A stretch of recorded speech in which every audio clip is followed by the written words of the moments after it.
All right. So, welcome, Serif. I see you've got quite an abundant load of cordyceps behind you. Yeah, I was about to harvest and I wanted to wait for this call. So I can Cool. hear your opinion. We can start the conversation this way and go organically towards other areas, other topics within mushrooms. Yeah, sure thing. So, And it's been a while. I feel like the last time I talked to you in person was before the whole pandemic. So, that's that correct.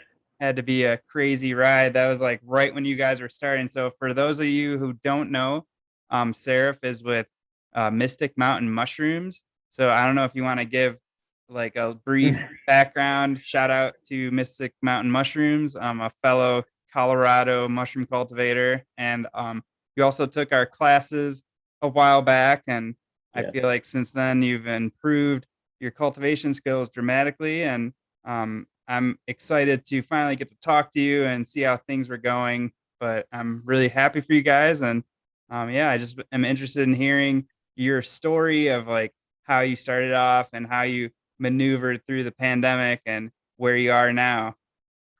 Well, thanks for the invite. First of all, it's an honor to get an invite from my first instructor. You're my first in-person instructor in the mycology, and I really appreciate the opportunity. And I've been following your videos online. And, I mean, improvements everywhere, all around.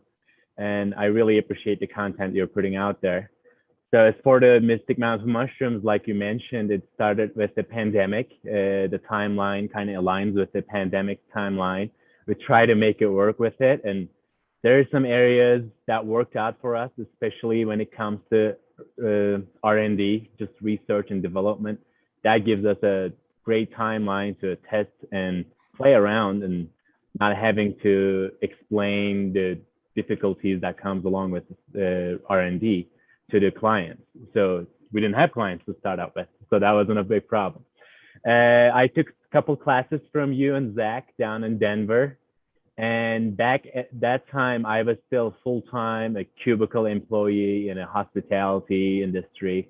I was selling events for businesses, and I was not very much interested in this cubicle world. And I was interested in mushrooms. In fact, I was watching videos about how to grow them on online, and that's how I discovered you.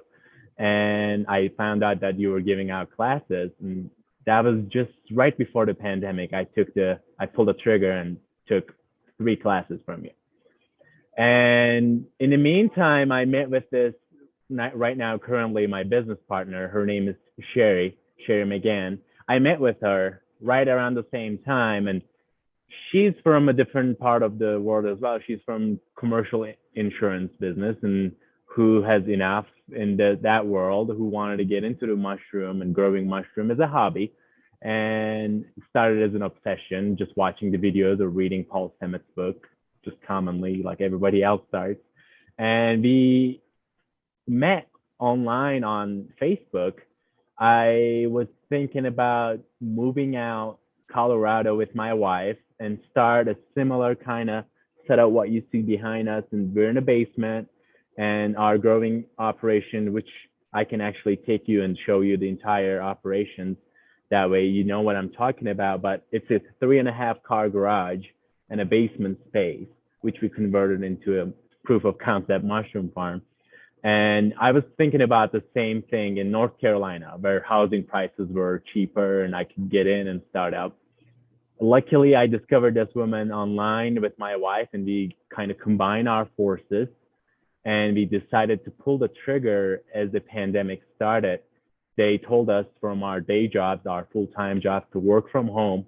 And we were like, yes, you just kind of give us the time to fund our farms, basically. And we focused on that in that brief period. We put all the walls up, we ordered all the necessary materials and equipment, and start communicating with the restaurants around us to see how the market will look like. Since then, it has grown, and we try to keep it under control, but not everything is out under control. There's problems that arises with the growth, and we're trying to, it's just like a whack-a-mole since then, how we can navigate and how we can be still responsive to whatever is going on out there.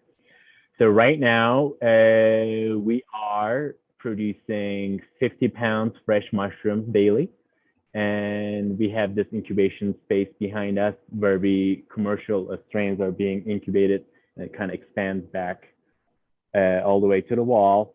And in the front over here, we have our laboratory equipment, our HEPA filter, and you see some bags are being cooled down back there. And this is our laboratory and incubation space. As you can tell, it's combined together. There's no separation in between. We're trying to keep the temperatures non-fluctuated as possible, and we supplement the air directly from outside with filtration units and all. So that's the progress. But at first, it was just a tent, and our laboratory was maybe like 5 times smaller, and as well as our fruiting room, which we'll see in the later in this call. But we were just trying to be responsive to the demand around us, and we realized that with the pandemic and all, more people are more conscious about what they're putting in their mouth, what they're eating, where they're getting their food from, and that's the exact topic we want to emphasize. You know, it's not about growing the mushrooms, but also how you grow and what for, what's the purpose, what's the incentive behind it. So that's why I like to talk about today about small farming as opposed to industrial scale farming, and what we can do and not to follow their footsteps maybe, because there's some big issues coming up with the industry scale farming, like the biodiversity or the health, soil health and all that. So those are the topics lately I've been thinking of. Cool. Well, it seems like you guys are staying busy, and I like all the organization that I see behind you. So Thank it's you. exciting to see other fellow mushroom farms kind of grow with this new wave of mushrooms. Yeah. And location, I forgot to mention, we're in the middle of the Rocky Mountains. So our altitude is right now at the farm, it's 8,500, and snow is all over today. It's been snowing since the last night. So I would say around 8 months of the year, we are covered with snow and the temperatures are cold out there. But we are able to still navigate through all these obstacles and be able to produce mushrooms. Very cool. So you're by Grand Lake, is that correct? That's correct, Grand Lake, Colorado. Cool. Yeah. So our new facility slash residence is going to be in Sedalia, and we're at 7,400 feet. Oh, nice. So it'll be a little bit of an adjustment, but I feel like it switches from a lot of air conditioning to maybe more thoughtful airflow and air circulation. So I'm excited for that. We're going to be building a Quonset building, and Nice.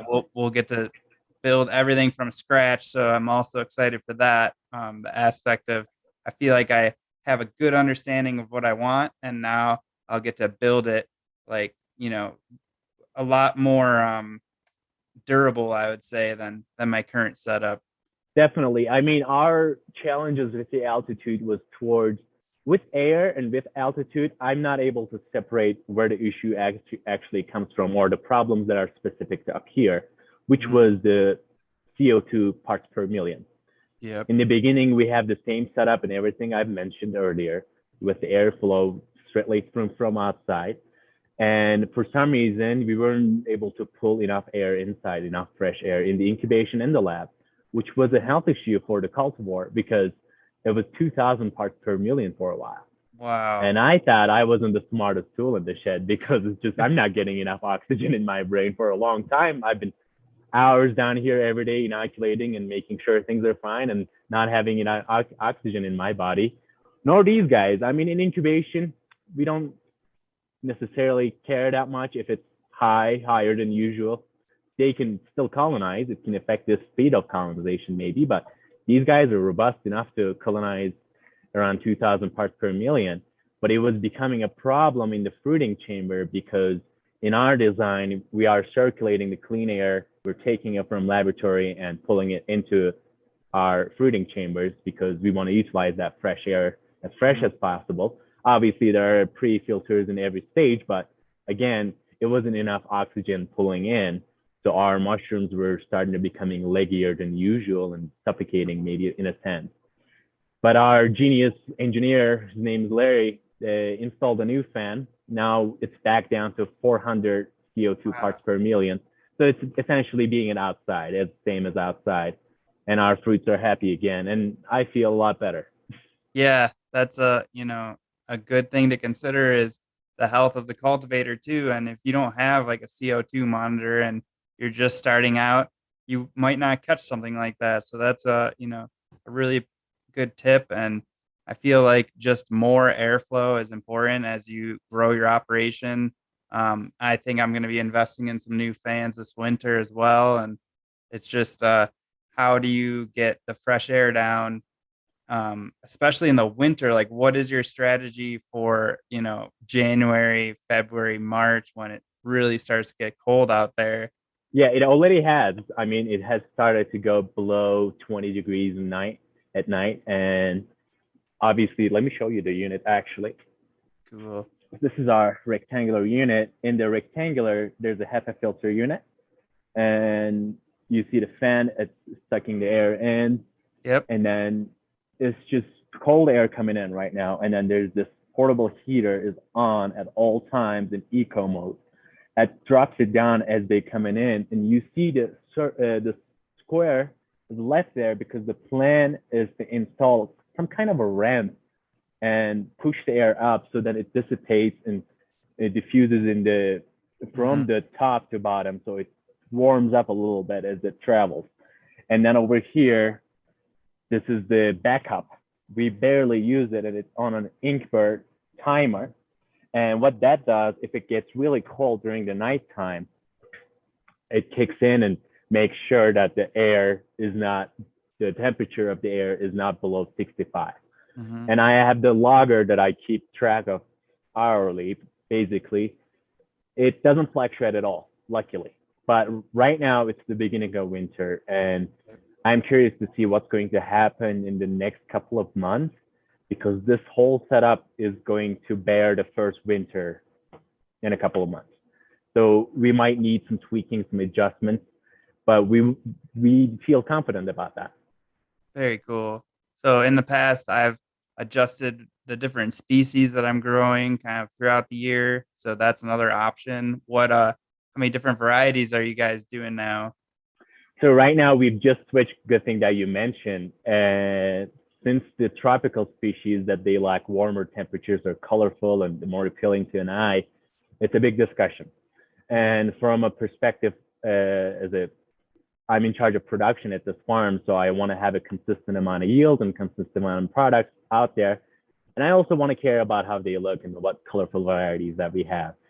The challenge in the lab with the temperature is actually more of a big deal than our fruiting room, because in our fruiting room, it's basically surrounded by this red pipes that have really hot air flowing through.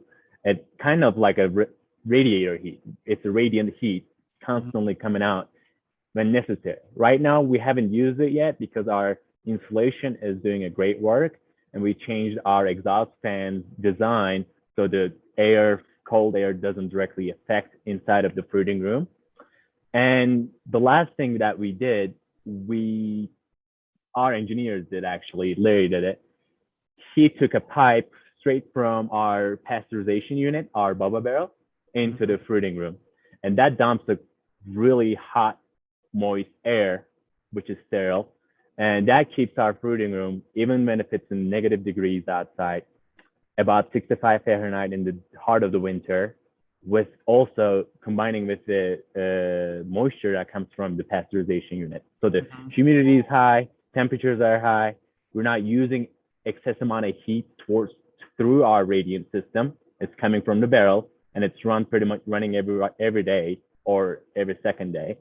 And we don't use our foggers as much because, again, our pasteurization unit dumps all the excess moisture inside of the fruiting room. It seems to work out well, and there's no sign of contamination or anything like that. Very cool. Yeah, so that is a cool concept to like recapture the energy that you're putting into Exactly. sterilization into the fruiting chamber.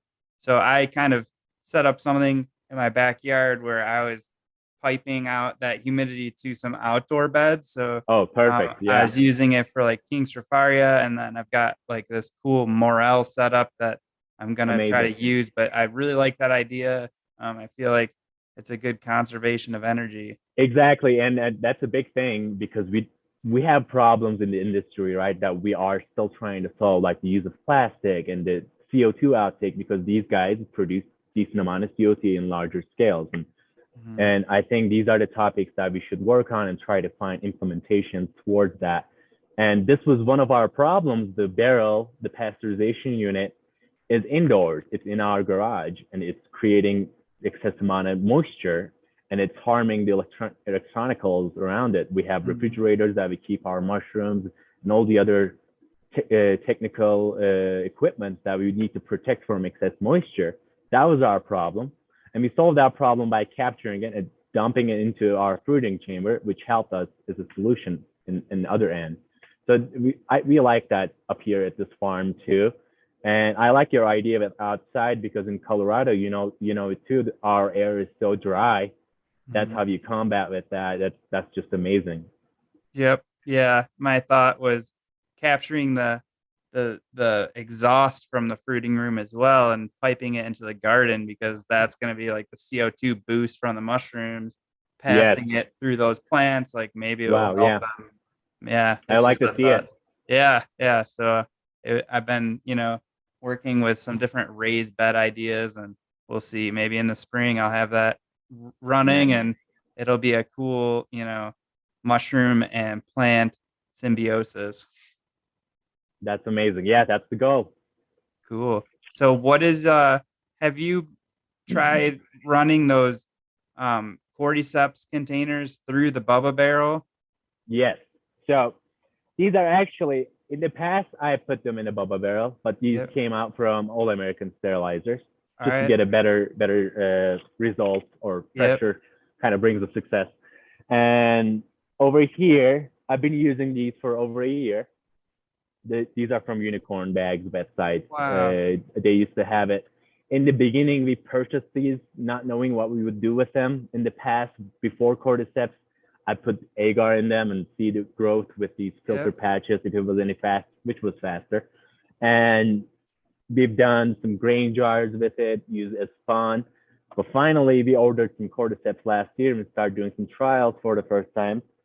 And we've been doing since then. This is maybe the sixth batch that we do. It's very small scale. We do like 24 of these. And for the first time, I've tried the tray method, Mm-hmm. and I'm Wow, that really looks happy. nice. I'm really Yeah. happy. And shout out to Eric, who gave me the tips of how to set this up for me. Eric from Maggot Brain Mushroom. I All believe right. he's in Chicago, Illinois.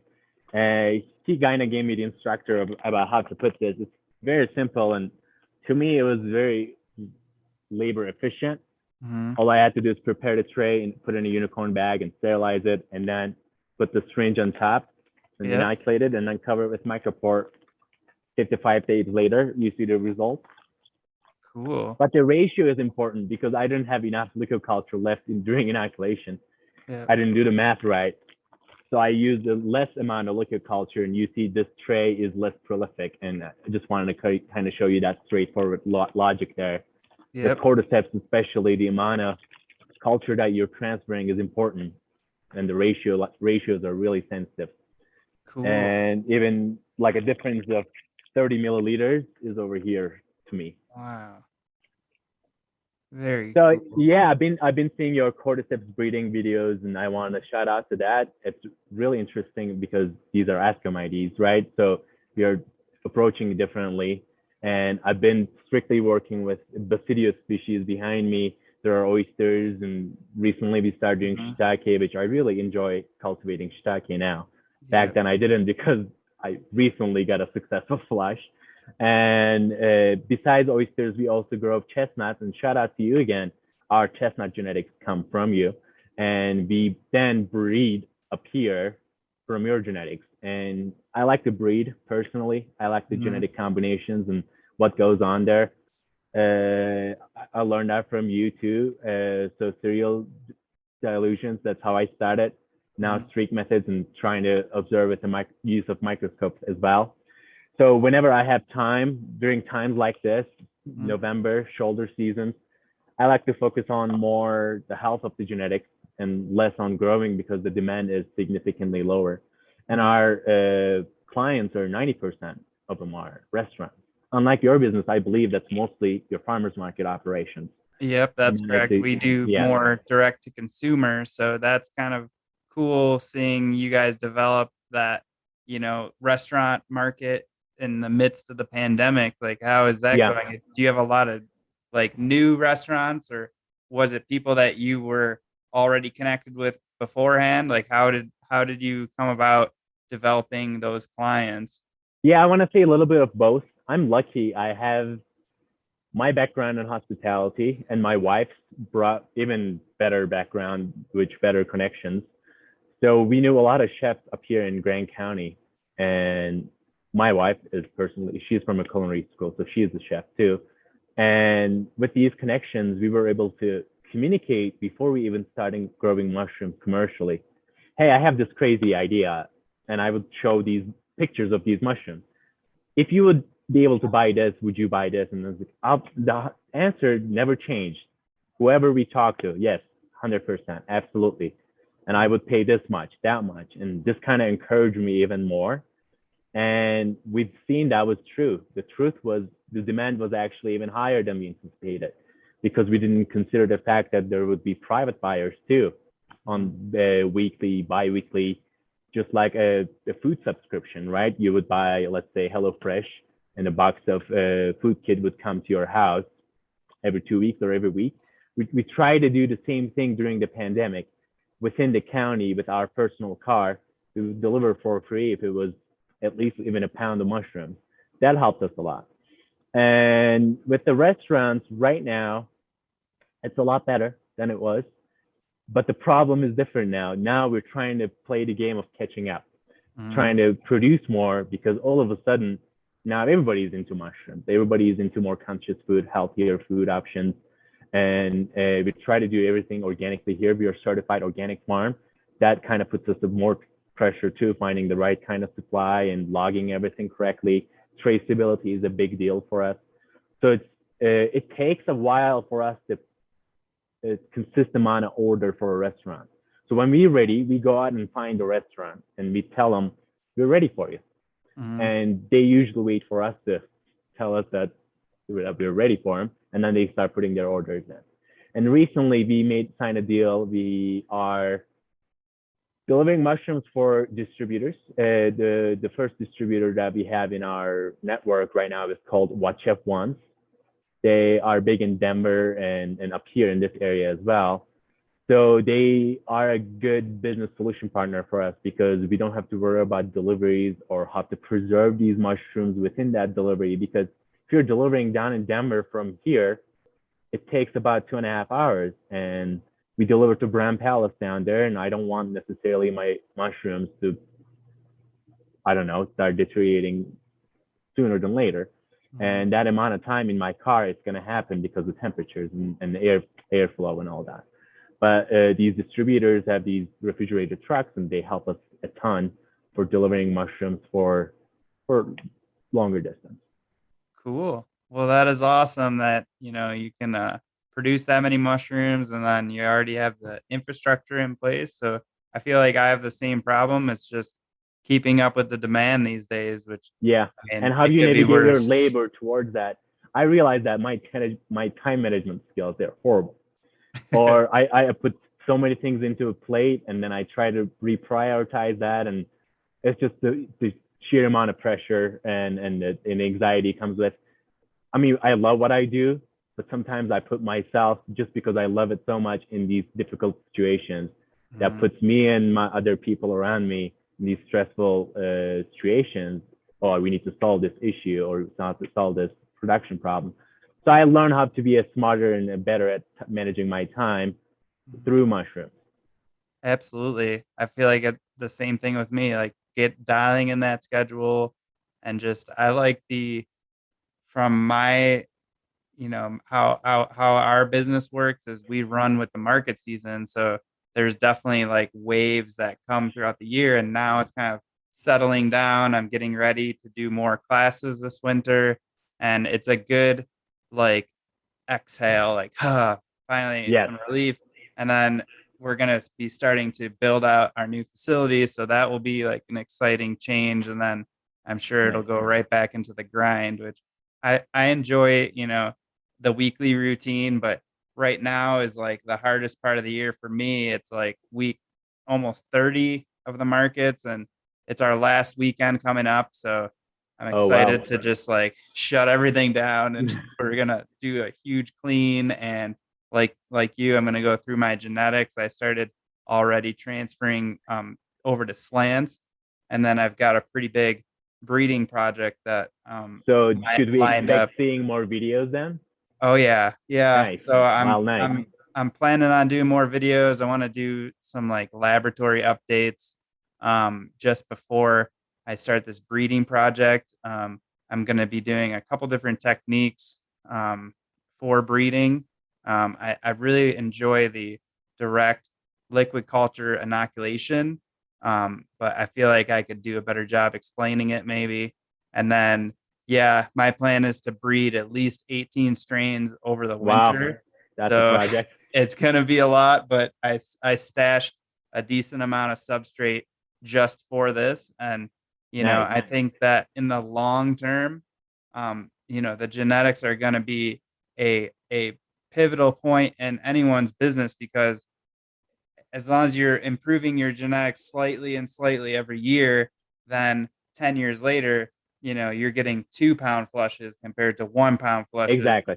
And that's ultimately going to be the difference maker in whether or not I have free time or more flexibility, is to just increase that efficiency. So that's Yeah. our number one goal. And yeah, I'm excited to give some different species.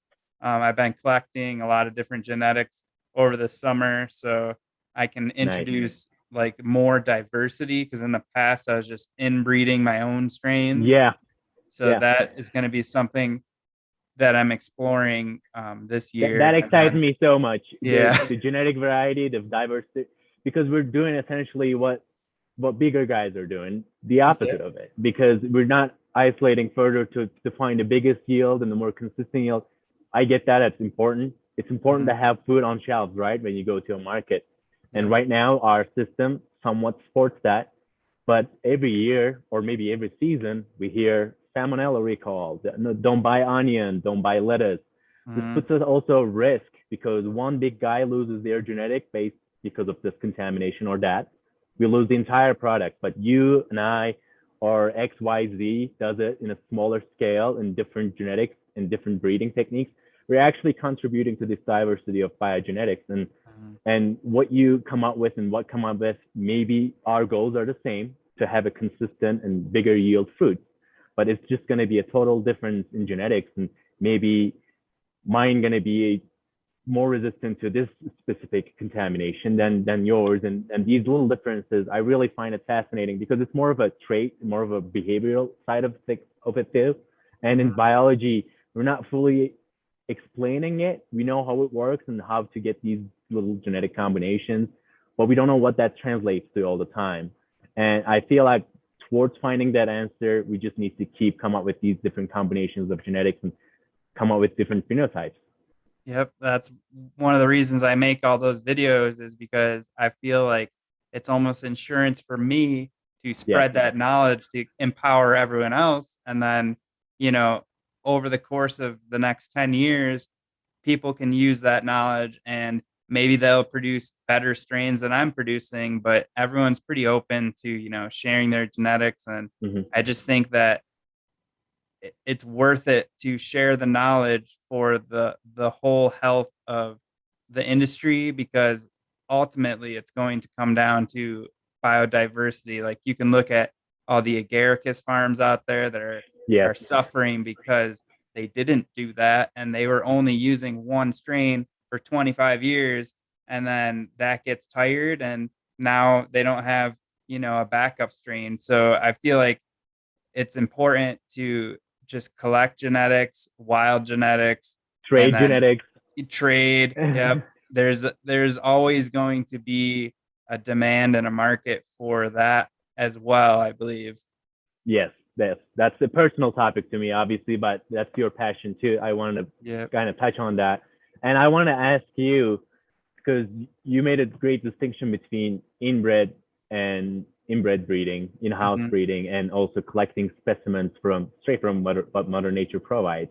Mhm. And that's all we need actually. We don't need to even go find the best genetic and breed further. We just need a combination. We need variety. So that's why I like just combining that with your foraging, the enjoyment of foraging, and also Yep. bringing that to a lab and combining further with under the umbrella of mycology. It's just fascinating. It's just never ending journey. And it can be like a trophy kind of thing. You remember that very first mushroom that you collected, the specimen from the sample tree, and you take that into your laboratory and make more of it with different combinations of genetics. I don't know if it's just me, but it's just fascinating. Absolutely. Yeah, that's one of my favorite parts about growing mushrooms is just Mm-hmm. it's like a lottery. Like every time you Yeah. crack those spores open, it's like, is it gonna be a winner or not? But absolutely. So how do you do your genetic testings? Let's say you're breeding then, and Yep. what's next for you? Yeah. So um basically right now I'm focusing on time. So the incubation times, the pin sets and the yield, like those are the big three.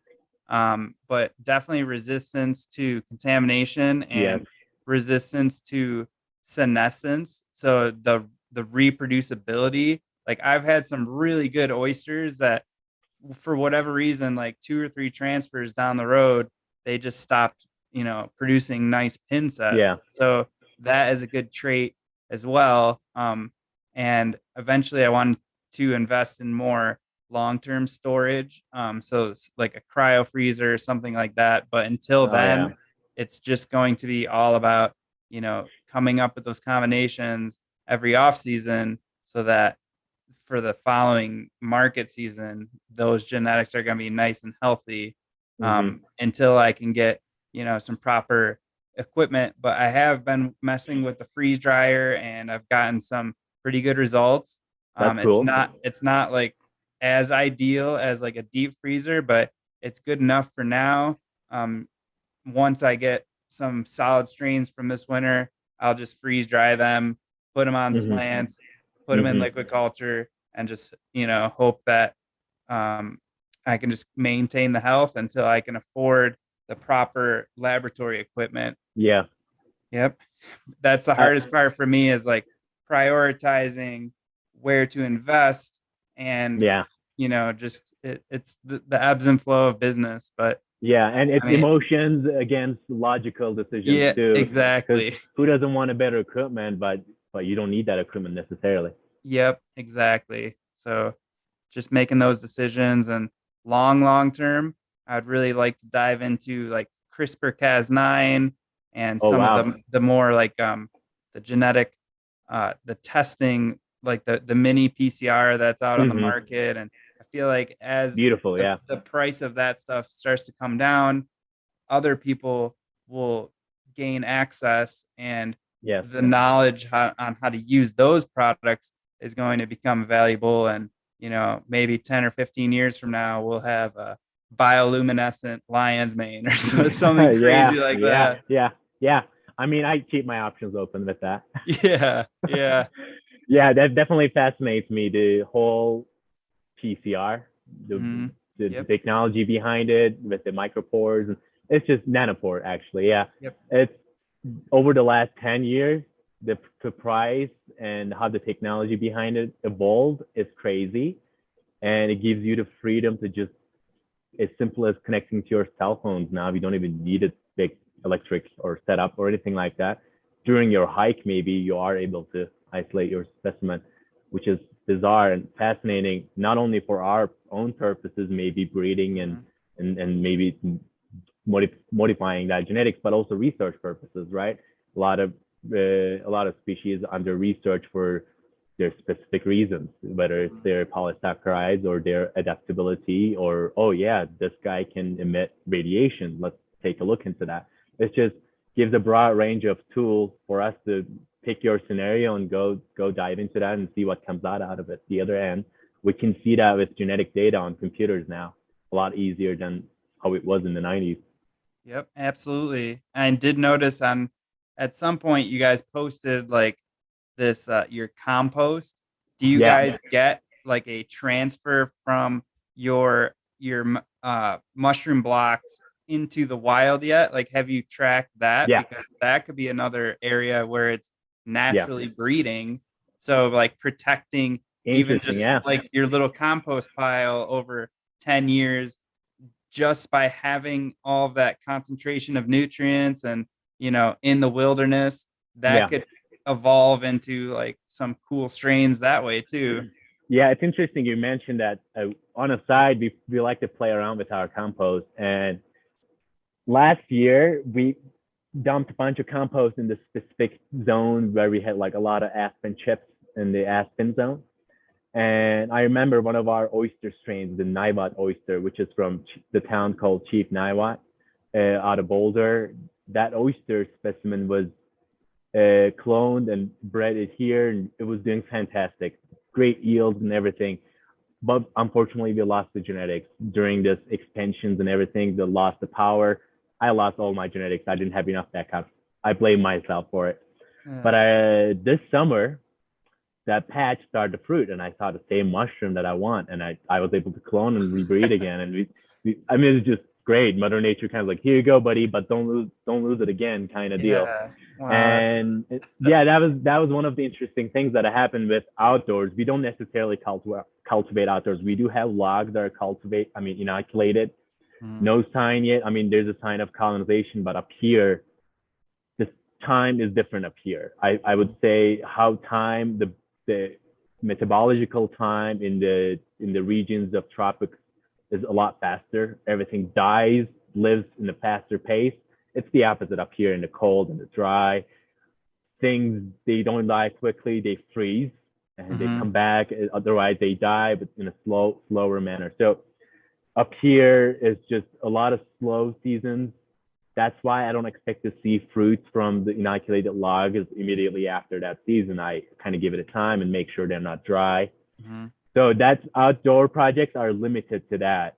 But we get to play with our compost and we see these random flushes coming out from our patch. It's just fascinating to see. Bonus product that you can make trials. I like to make jerkies out of oyster mushrooms. Nobody likes it in our house because I haven't perfected the recipe yet. I'm not a chef, but I Yeah. like to play with it. And one day it's going to be amazing. That's my intentions are in that way.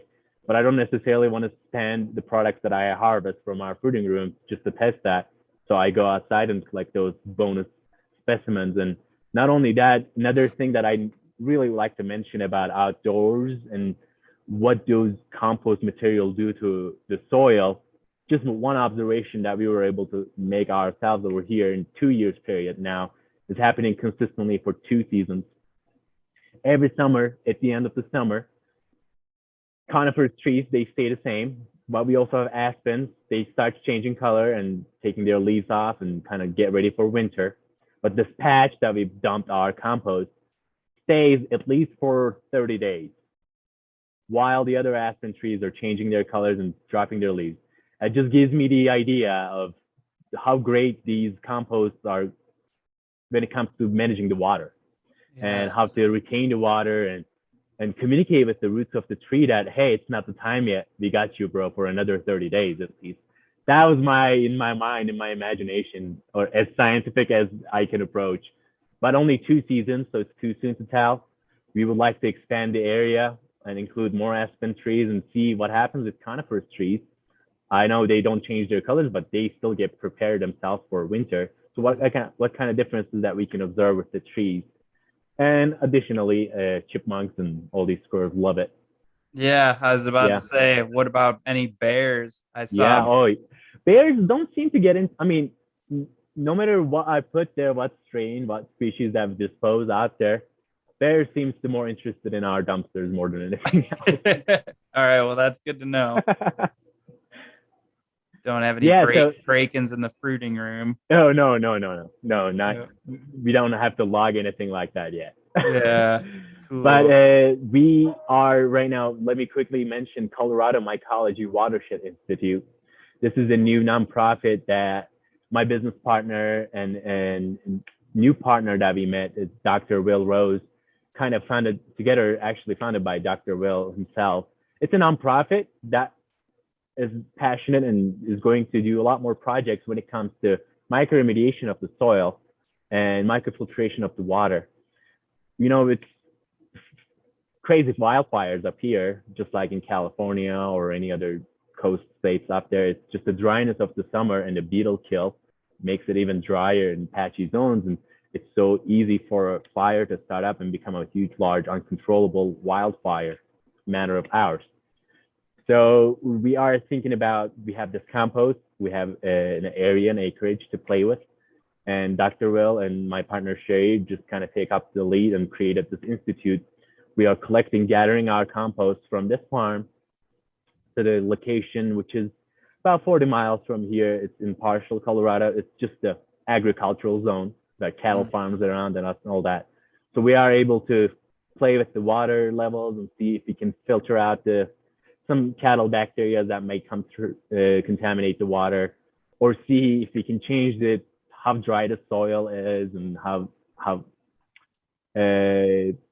unable to agricultural right now, but if we can change that and do some agricultural activities after we introduce our compost into soil. So we get to play with that I think next summer, we're going to need a lot of volunteers just to move stuff and kind of work with the soil. I just want to leave that out there because microremediation, everybody likes to talk about it, but everybody says the same thing. I wish I had the time. But my main thing is selling mushrooms. And also I went back to school. So now I'm studying and growing mushrooms. So when am I going to get to play with dirt and make sure that microremediation and the knowledge of that is up? So this kind of prioritizing and combining forces, I feel grateful, even though it's not an easy to navigate everything. I just find as a business solution also, because now I don't have to worry about my compost. I know where they're going to go and I know their reasons. Up until now, I'm on the phone and calling ranchers, calling farmers. Hey, I have free compost. Come and take it. I don't need anything. It's going to be great for your operations, great for your soil. I just need to get them out here because I have same amount of more to replace with, consistent amount of stuff being disposed every week. And it's interesting enough, before this, Colorado Mycology Watershed Institute and the nonprofit microremediation projects, we would give our compost to the dispensaries around us because they believe that the THC content is higher if you introduce micro relationship to their soil where they grow the cannabis plants, which is fascinating. I've never confirmed the knowledge of that. I've never read articles about the THC levels and the mycorrhizal relationship in the soil, but I believe in that. Yeah, I think the value is there. For me, I'm an avid gardener myself, so I'm just stoked to create a product that I just use for my own gardening. There you But go. as we scale up, I'm sure we'll hit that point as well, and maybe we'll have some extra blocks we can contribute, or just try some new experiments. And I've seen people doing like worm farming with it, or Oh, good. like That's cool. like composting with worms. I'm not very knowledgeable in that, but I have used it, for my tomatoes and my squash plants, and every single year they're just like blooming like crazy. And Oh, nice. yeah, this summer I feel like I stopped watering about halfway through the summer, and it was just tomatoes living off the compost. And I could have had tomatoes all the way through last week, but Hmm. I just cut everything down just to prepare for that first frost. And Yeah. yeah, I noticed a huge difference. And I like just the airiness of the substrate. So adding that to the sandy or clay soil here has helped remediate my Yeah. whole Yeah. garden. And, That's you know, amazing. I can't imagine, amplifying that over the course of 10 or 30 years or whatever. Like, what is Yeah. that going to do to the soil? So that's Yeah. And really, also animals too, right? Chicken yep, coops, and you can always utilize it. I know, just speaking of cordyceps, in the yep, past, I have given my cordyceps cakes to chicken coops, and just to, I know that they like to eat it, and I don't know if it actually has any benefits to egg itself for us yeah, to harvest cordyceps eggs or cordy eggs, but Mm. There's a couple studies that I've seen. I just read the abstracts of it. They've seen the cholesterol levels are actually different than if you don't introduce the cordyceps cakes to chicken. And there's some ideas out there. But I just like the fact that I can just throw this cake and some other animal will eat it happily. Otherwise, I can just make tea out of it. So I just like to don't throw anything away. I'm a big hoarder, I guess. Yeah. Well, I guess it closes the loop, which is a big problem in industrial farming. But Absolutely right. and that's kind of cool to think about too, that a lot of the substrate, like the soy hulls that we use to supplement, are just a Yes, byproduct from another source. So it's all living off of like this. prime example. Yeah. Yeah. So I feel like that is why, mycology and mushrooms are starting to explode, is because people are becoming more conscious about, Mm-hmm. waste products, how to minimize waste, how to recycle what you're doing. And I think long term, for the health of the planet, especially in these Yes. like fire zones, like maybe I can thoughtfully place the compost all around my property to create like a buffer for forest fires or something like That's a great that. idea. Yeah, that's a Yeah, great so idea. that's really cool ideas, and I'm just excited that you guys are growing, and the community as a whole is growing, and I have really Yes. high hopes for the upcoming future. So Yes, same over here. I mean, just like you and Zach, I met plenty more, just like you guys, amazing people from the community. And the narrative seems to be the same. Everybody loves mushrooms and trying to look for what they can do their best towards either growing or foraging or identifying whatever that is related to mycology. They take up on that. And to me, it was this farm. Now it's going towards with the school and everything. I'm able to see it a little bit further, a little bit wider angle, I would say. And I'm really interested in the microbiology side of things. I know your background is from there, and I might actually bother you in the future just ask a couple of microbiology questions or lab questions. But yep. I would like to just explore more in the micro level, in the biochemistry level, whatever is going on there, just to be able to talk more freely about when it comes to the benefits. Just not the traditional knowledge, maybe. Oh yeah, lion's mane, the nerve health Mhm. and learning, but what is actually going on chemically. I would like to be able to explain further to myself, first of all, Mhm. and where mycology meets pharmacology is what's fascinating to me, because our ancestors have been using these mushrooms, whether consciously or unconsciously, for their health or for their just to get by, just to eat something, put something in their stomach, and they discovered the benefits. And this is why reishi is a big deal in China. There's a broad, like 2,000 years old, the knowledge that's just passed down generations and generations, but there's no scientific network to put it out there with articles or shared system.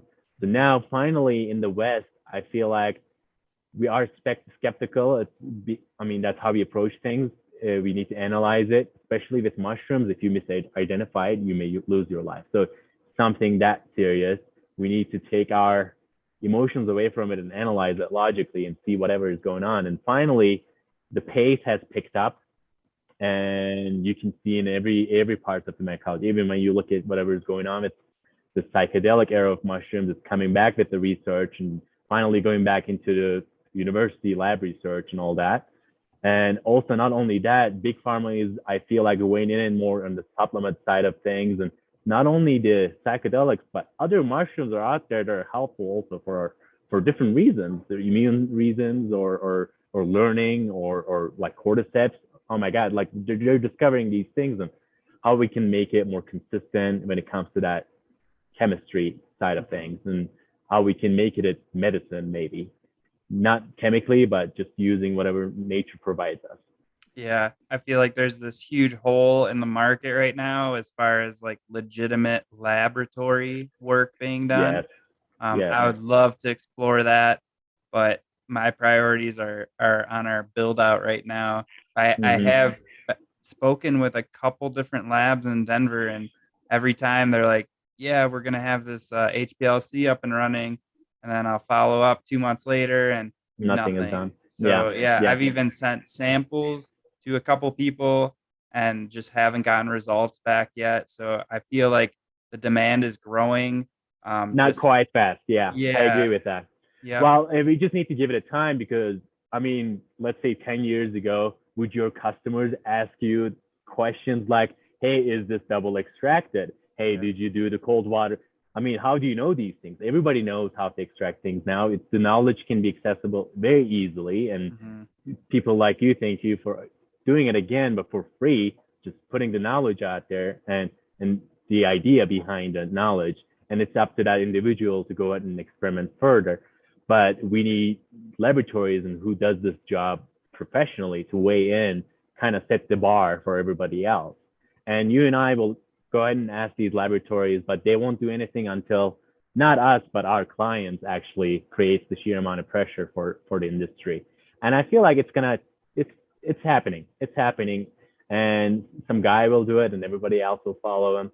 And that's why we are working on our time management skills to be that person. But among like 99 other things, you also have the time to call the laboratory and ask these questions, which is hmm, like you can only do so much by yourself. And yeah. I at the same time, but consistent amount of pressure will bring the result. I believe in that. Yep. Yeah. So I've got my feelers out there. Mm-hmm. I have, some Have you tested methodologies. any of your products for any other reasons? Yeah. So we did, we're doing a shelf stability test right now, on our Cool. tinctures.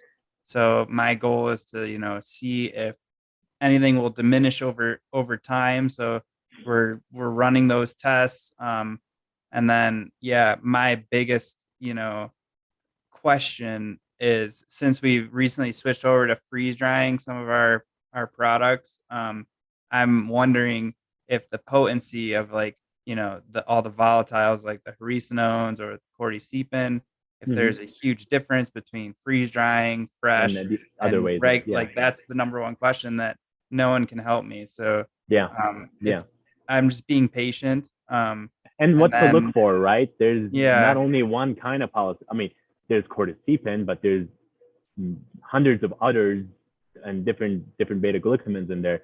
How to yeah, identify those linkages, how they connect. It's just it's above my knowledge for sure, yeah. I and I think don't that even there. know if there's a way to detect that. Yeah, I think that it's all just so new. People are learning. We might be, wrong about half the stuff too. Like I don't know. It's just that is the forefront. So it's just important to pay Yes, attention. And if any of these labs are listening to this, and you think you have good results, I will send you some here samples. you go. I'm interested myself. I don't have the machines and I don't have the time right now, but eventually I will. It's just a matter of doing the proper sequence.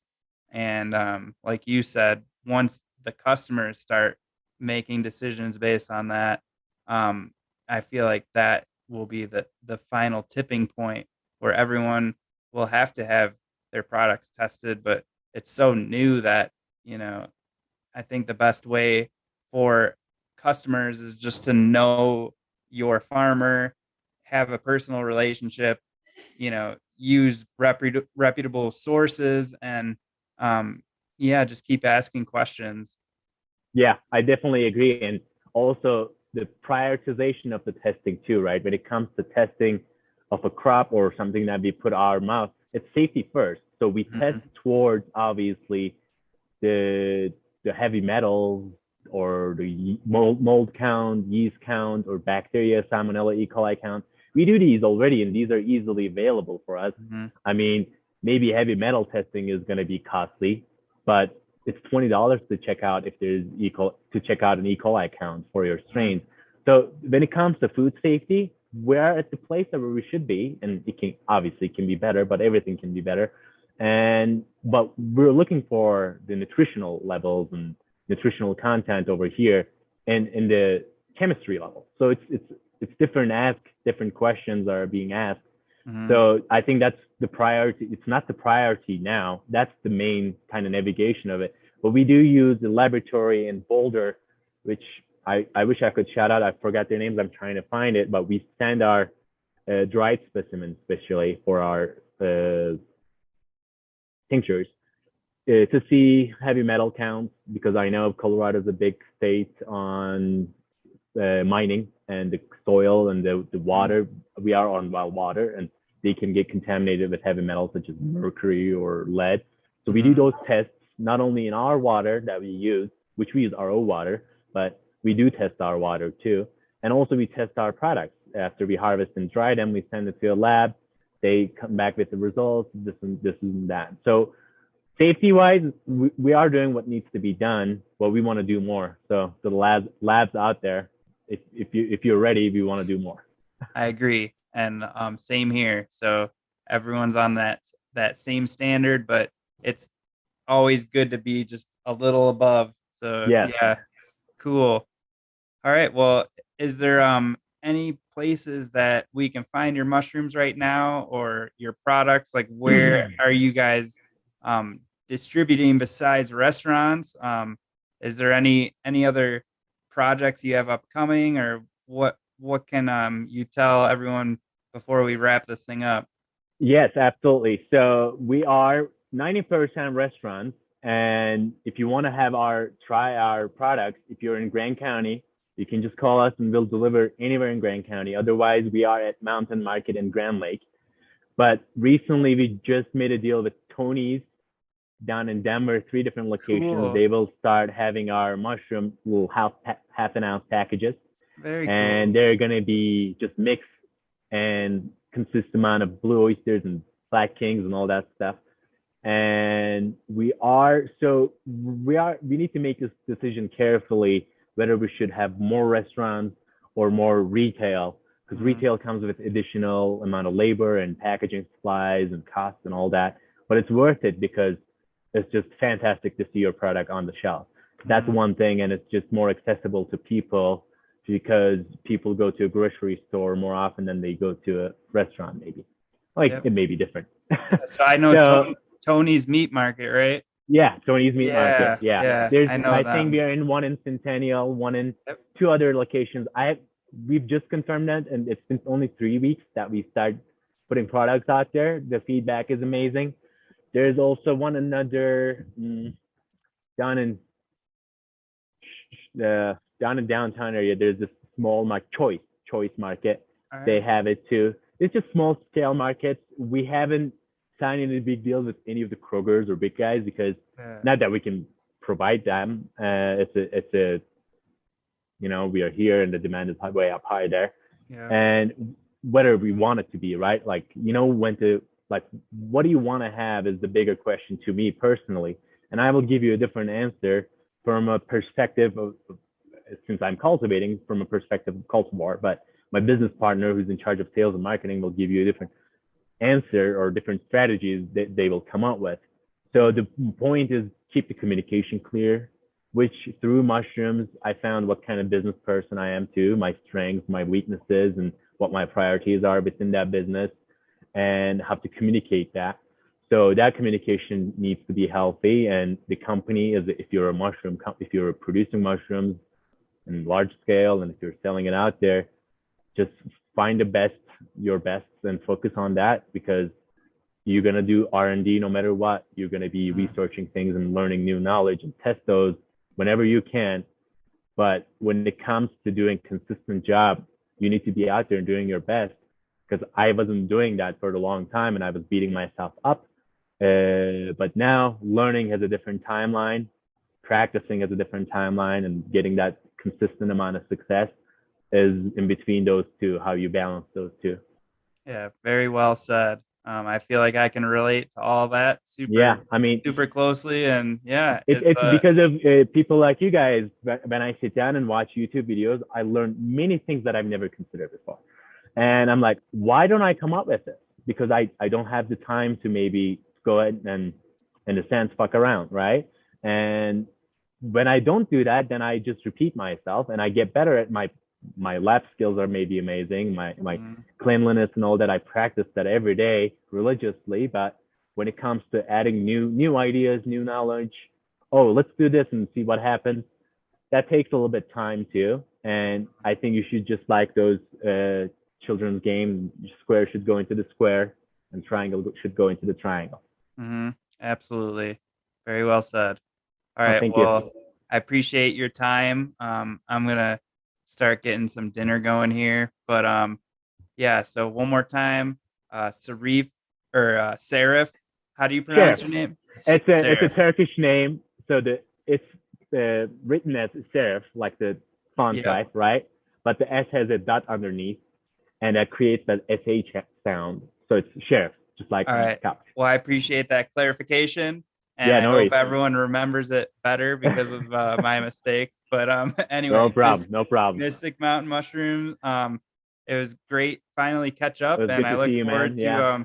seeing your future projects, and I'm sure Yeah. we'll be in touch. So Yes, thanks absolutely. again for joining, and I will be popping this up on YouTube soon. And yeah, if anyone wants to comment below on some of the topics that we covered in this conversation, but I think I learned from having these talks with fellow mushroom farmers, and I know it's tough to pull away from the mushrooms for a little bit of time, but I really appreciate it, and I'm Thank you. sure Yeah. we'll be in touch. Yeah, thank you very much, Gary. I just want to say that if you're ever around Grand County, call us. We offer tours. It's more Cool. about talking about mushrooms and learning about them, right? I'm Yep. passionate. When I start talking about mushrooms, good luck stopping me, right? So just call us and come check out our farm. And thank you again for sparing your time and inviting us over to your platform. Much love. Yes. Much love. All right. Have a good Bye. one. Bye.